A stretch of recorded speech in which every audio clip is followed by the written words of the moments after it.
પરમ પૂજ્ય સંતગણ અને ગુજરાતના જુદા જુદા વિસ્તારોમાંથી પધારેલ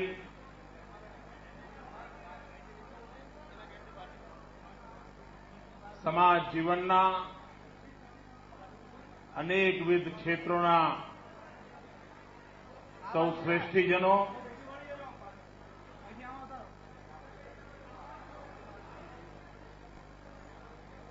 આજે 17મી સપ્ટેમ્બર જે કામ ન કરવામાં મને આનંદ આવતો હતો એ આજે મારે સ્વીકારવું રહ્યું, માથે ચડાવવું રહ્યું. કારણ જીવનમાં ક્યારે જન્મદિવસ ઉજવ્યો નથી.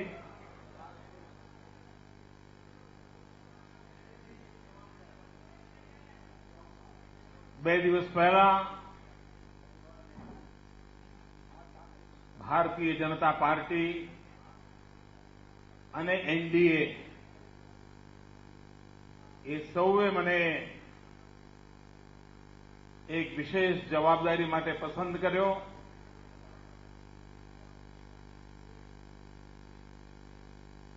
સ્વાભાવિક છે કે આપ સૌનો મારા પર હક રહ્યો છે અને આપે જ્યારે કહ્યું હોય કે મળવું છે તો મારા માટે ના કહેવી જરા અઘરું કામ છે. પણ હું સૌ ગૌરવ સમિતિના મિત્રોનો આભારી છું કે એમણે આટલા ટૂંકા ગાળામાં આટલા મોટા ભવ્ય કાર્યક્રમની રચના કરી, આપ સૌના દર્શન કરવાની મને તક આપી. આજે વિશ્વકર્મા જયંતિ પણ છે અને આપણે ત્યાં જે સમાજનો સામાન્ય વર્ગ છે, કારીગર વર્ગ છે, મજદૂર વર્ગ છે, જેના હાથમાં કૌશલ્ય છે, હુન્નર છે, એ સૌ વિશ્વકર્માની આરાધના કરતા હોય છે.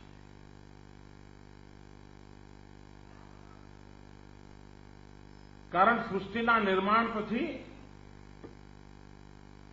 એની બારીકીથી રચનાનું કામ વિશ્વકર્માજી દ્વારા થયું અને ત્યારથી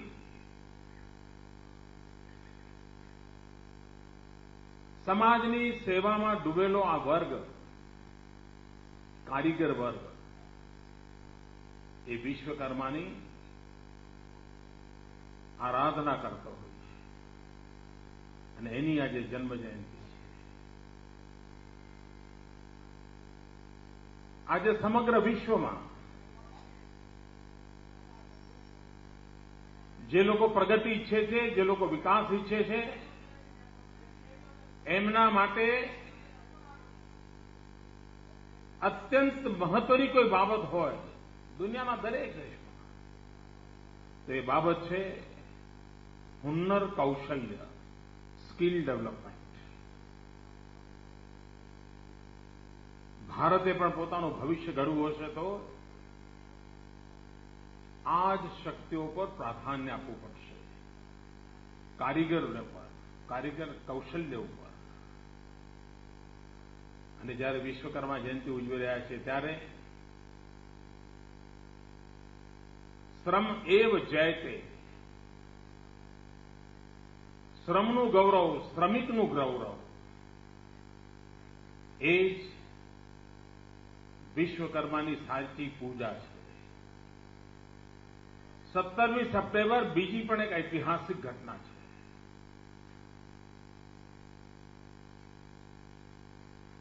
17મી સપ્ટેમ્બરે સરદાર વલ્લભભાઈએ નિઝામના પંજામાંથી હૈદરાબાદને મુક્ત કરાવ્યું.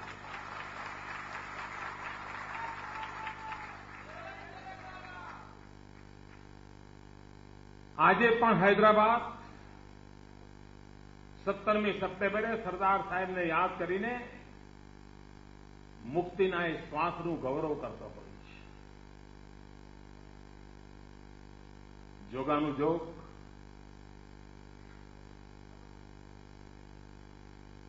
જે માણસે જિંદગીમાં ક્યારેય જન્મદિવસ ઉજવ્યો નથી, એના જન્મદિવસે અને આ નવી જવાબદારી નિમિત્તે આપ સૌ મારું અભિવાદન કર્યું, કરી રહ્યા છો.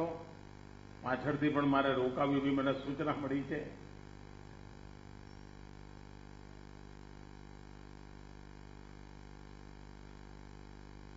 એક વાત નિશ્ચિત છે મિત્રો, કદાચ 2014ની ચૂંટણી એ પહેલી એવી ચૂંટણી છે જ્યારથી હું ચૂંટણીને સમજતો થયો, રાજકારણને સમજતો થયો. એને જો હું યાદ કરું તો 2014ની ચૂંટણી એવી ચૂંટણી છે કે સામાન્ય માનવી આ ચૂંટણીની જાણે રાહ જોતો હોય એવું લાગે.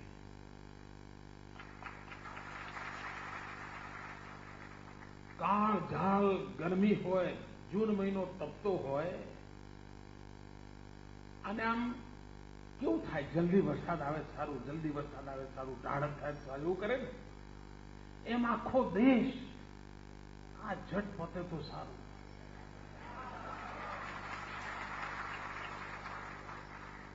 સામાન્ય રીતે ચૂંટણીની ચર્ચા ટીવીમાં, અખબારોમાં શરૂ થાય અને છેક આમ ફોર્મ ભરાવવા માંડે ને પછી પબ્લિક સુધી પહોંચે. આ વખતે ઊંધું ચાલ્યું છે, પ્રજામાંથી ચાલ્યું છે. જેટલું જલ્દી થાય એટલું સારું, આમને કાઢો. ઘણીવાર સાંજ થવાની હોય અને ઘરમાં કોઈ વડીલનું શરીર શાંત થયું હોય તો બધા ભેગા, ભાઈ જલ્દી કરો, મોડું ના થાય, સૂર્યાસ્ત પહેલા જલ્દી કરો. આખા દેશમાં એવી ઉતાવળ છે બધાને, જલ્દી કરો, જટ જાયા. મિત્રો, હિન્દુસ્તાનમાં કોઈ સરકાર માટે આટલો બધો અણગમો પેદા થયો હોય, આટલી બધી નફરત પેદા થઈ હોય અને જનસામાન્યના મનમાં પેદા થઈ હોય, એવું આટલા બધા ચૂંટણીના સમયગાળાનું વિશ્લેષણ કરીએ તો આ 2014ની ચૂંટણીમાં પહેલી વાર દેખાય છે.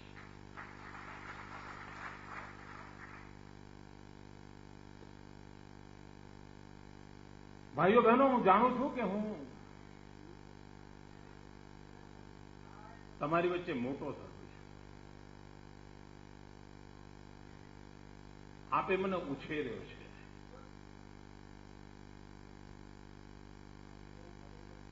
છ કરોડ ગુજરાતીઓએ મારું લાલન પાલન કર્યું છે.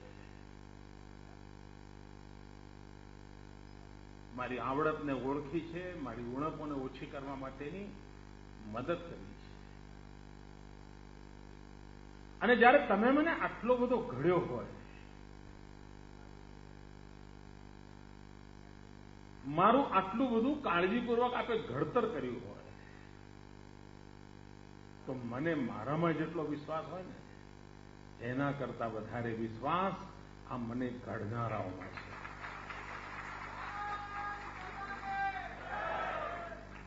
આપે મને ઘડ્યો છે અને આપને મારે કંઈ વિશ્વાસ ના આપવાનો હોય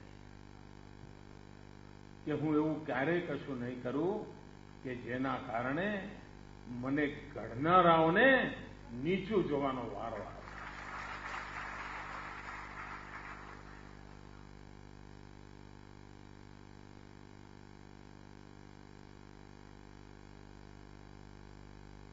જાહેર જીવનમાં જવાબદારીઓ આવતી હોય તે જતી હોય છે. પદભાર આવે જાય, કાર્યભાર મળે, નવો કાર્યભાર આવે, બધું ચાલ્યા કરતું હોય છે. અલગ અલગ સમયે અલગ અલગ લોકોને અલગ અલગ રોલ કરવો પડતો હોય છે. પણ આ દેશ અજરા અમર છે. ભારત માતા અજરા અમર છે. આપણે બધા એના સેવકો છીએ. દરેકને માટે કદાચ અલગ અલગ જવાબદારી લખાયેલી હશે, નિર્ધાર થયેલી હશે, પરંતુ જ્યાં સુધી 125 કરોડ દેશવાસીઓ આ ભારત માતાની પૂજન અર્ચન ન કરે ત્યાં સુધી આ ભારત માતા જગતગુરુના સ્થાને બિરાજમાન ન થાય. અને તેથી દેશમાં એક જે પરિવર્તન માટેની આકાંક્ષા ઉભી થઈ છે, દેશમાં જે આ દેશને આ રીતે ન જોવાય એવી એક સનેપ માનસિક રીતે એક ગુસ્સાનું વાતાવરણ બન્યું છે. આવું ન ચાલે. આપણો દેશ આમ, આપણા જુવાનીઓની આ દશા, આપણી બહેન દીકરીઓની આ દશા, ભ્રષ્ટાચાર, મોંઘવારી. તમે વિચાર કરો, ખબર જ નથી પડતી. હવે તો નકશામાં ઘણીવાર શોધવું પડે. નવી પેઢીના જે બાળકો આવશે ને એ પૂછશે કે આ દિલ્હીને શું કરવા યાદ કરો છો, એવું પૂછશે. પહેલા તો દિલ્હીમાં સરકાર હોવાનો એક અનુભવ થતો, અત્યારે અનુભવ જ નથી થતો. વચ્ચે આવતું તો કોયલાની ફાઇલો ખોઈ ગઈ, સરકારમાંથી કોલસાની ફાઇલો ખોઈ. મેં કહું આખી સરકાર ખોઈ ગઈ, આખી ફાઇલો આખી સરકાર ખોઈ ગઈ. આ વાતાવરણ દેશના સામાન્ય માનવીને પરેશાન કરી દીધું છે. ગરીબમાં ગરીબ માણસ હિન્દુસ્તાનના કોઈ પણ ખૂણામાં એને આકુળ વ્યાકુળ બનાવી દીધો છે. અને એવે સમયે ભાઈઓ બહેનો,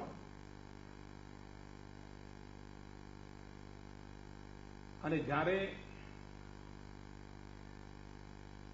સમાજ તરફથી વ્યાપક આશીર્વાદ મળતા હોય છે ને, ત્યારે સમાજના આશીર્વાદ ઈશ્વરનું જ રૂપ હોય છે. સમાજને આપણે ઈશ્વર રૂપ જ જોયો છે. આપણી લોકશાહીની કલ્પના જ આ છે. સમાજને આપણે ઈશ્વર રૂપ જોયેલો છે. એ ઈશ્વર રૂપ આશીર્વાદ, મને જે નવી જવાબદારી મળી છે એ જવાબદારી નિભાવવામાં કોઈ કચાશ ન રહે, બસ એટલા આશીર્વાદ આપો. કોઈ ખામી ન રહી જાય એવા આશીર્વાદ આપો.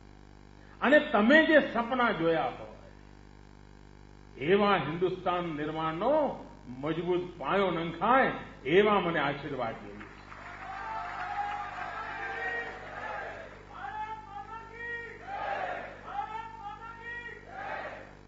આપે જે અભિવાદન કર્યું, જે સ્વાગત સત્કાર કર્યો, એ બદલ હું આપ સૌનો ખૂબ ખૂબ આભાર માનું છું.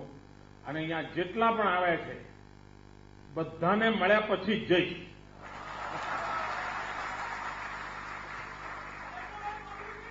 ખૂબ ખૂબ ધન્યવાદ.